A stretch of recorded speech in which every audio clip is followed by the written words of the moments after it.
It's not easy to be a parent, क्योंकि parent बनने के बाद आपको बहुत सारे क्वेश्चंस आंसर करने पड़ते हैं और आपके बच्चे एक्सपेक्ट करते हैं कि आपको हर क्वेश्चन का आंसर आना चाहिए। कुछ क्वेश्चंस ऐसे होते हैं जो शायद गूगल भी आपके लिए आंसर ना कर पाए। और ऐसा ही एक क्वेश्चन मेरी बेटी ने मुझसे पूछा 2 हफ्ते पहले, और she is preparing for her exams and she said, मम्मा ये हम विलियम शेक्सपियर पढ़ रहे हैं, ऐसे तो हम बोलते भी नहीं हैं, तो हम ये क्यों पढ़ रहे हैं? And it immediately connected me to a discussion I had with my students who I teach leadership. These students are between the age of 13 to 21, और हम लोग सब पार्क में बैठ के हर संडे लीडरशिप समझते हैं, सीखते हैं। और उस डिस्कशन में हम एग्जैक्टली यही बात कर रहे थे कि ये एग्ज़ाम का प्रेशर कैसे मैनेज करें, और ये एग्ज़ाम का प्रेशर हमारे ऊपर क्यों है, हम ये सब क्यों पढ़ रहे हैं जिसका कोई प्रैक्टिकल एप्लीकेशन ही नहीं है, जो हम लाइफ में कभी यूज़ नहीं करने वाले।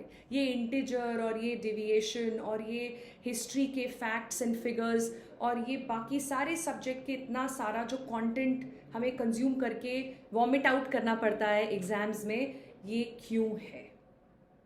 एंड थोड़ा सोचने के बाद मुझे रियलाइज़ हुआ कि चाहे कंटेंट इतना ज़रूरी नहीं है, लेकिन जो पूरा प्रोसेस है हमारे एजुकेशन सिस्टम का, इसमें बहुत मेरिट है, बहुत वैल्यू है। And that's what I want to share with you all. Maybe what you are learning as content will not be useful, but the fact that you are learning is developing your brain, is increasing your IQ, the intelligence quotient. अब science ने ये prove किया है कि जब भी हम कुछ नया सीखते हैं या नया एक्सपीरियंस लेते हैं लाइफ में, तो एक नया न्यूरॉन कनेक्शन डेवलप होता है ब्रेन में, और वो न्यूरॉन कनेक्शन स्ट्रांग हो जाता है जब हम वो एक्शन बार बार लेते हैं। That is why there is so much emphasis on building habits, you understanding? When you build a habit, that connection which got created becomes stronger. And when you build more and more such connections, neuron connections in your brain, your intelligence quotient increases. तो पहले एक myth था कि सिर्फ 7 years की as तक आपका IQ develop होता है, उसके बाद नहीं होता, which is a myth because science has proven it to be wrong. Your IQ is developed till such time you continue to learn. And in the education system, in your school, even in college, you are forced to learn. And वो forceful learning की वजह से आप नए तरीके से सोचते हो। वो नई सोच एक नया न्यूरॉन कनेक्शन है, और हर ऐसा न्यूरॉन कनेक्शन आपकी इंटेलिजेंस को बढ़ाता है। And that is why this entire process of education is adding value to you. चाहे आप कंटेंट भूल भी जाएं, क्योंकि आप इस प्रोसेस का हिस्सा हैं, आपकी इंटेलिजेंस बढ़ते जा रही है। जैसे ही हमारा स्कूल या कॉलेज खत्म होता है, हम सीखना बंद कर देते हैं, and that is where our intelligence starts dipping. Brain के बारे में एक बहुत इंपॉर्टेंट लाइन है जो आपको याद रखना जरूरी है, that if you don't use it you lose it. If you don't use your brain cells you will lose them, they start deteriorating. That's how our intelligence comes down. When we stop learning, we stop growing. Learning not the content, learning how to learn, learning something to learn, learning the reason why we learn. और इसका एक और by product भी है। पूरा education system जिस तरीके से प्लान्ड है, उसमें एक फिल्टरिंग प्रोसेस एम्बेडेड है कि अगर एक क्लास में 50 बच्चे हैं, तो हम कैसे ये रियलाइज करें कि कौन से बच्चे को क्या अपॉर्चुनिटीज़ मिलनी चाहिए, कौन सा बच्चा अपना करियर किस तरीके से एक्सेप्ट करेगा या क्रिएट करेगा।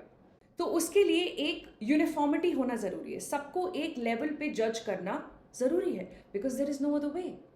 And that is why marks come in. That is where it becomes important to focus on the content so that you can get the marks that you need to get. When you get the marks, you open more doors, more opportunities for yourself.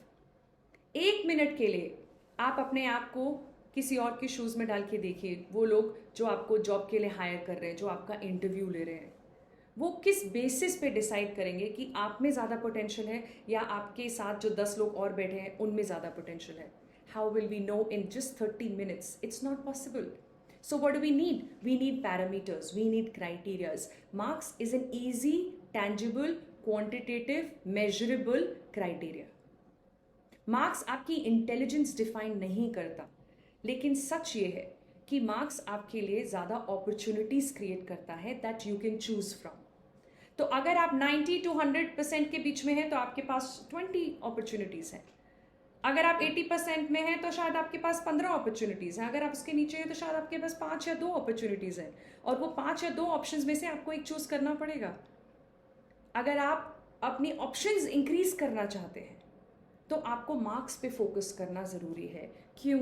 क्योंकि marks एक ऐसा parameter है जिसमें कोई debate possible नहीं है, argument possible नहीं है। Either you are a high scorer और अ लो स्कोरर, किसी और के इंटरप्रिटेशन पे डिपेंडेंट नहीं है आपके मार्क्स।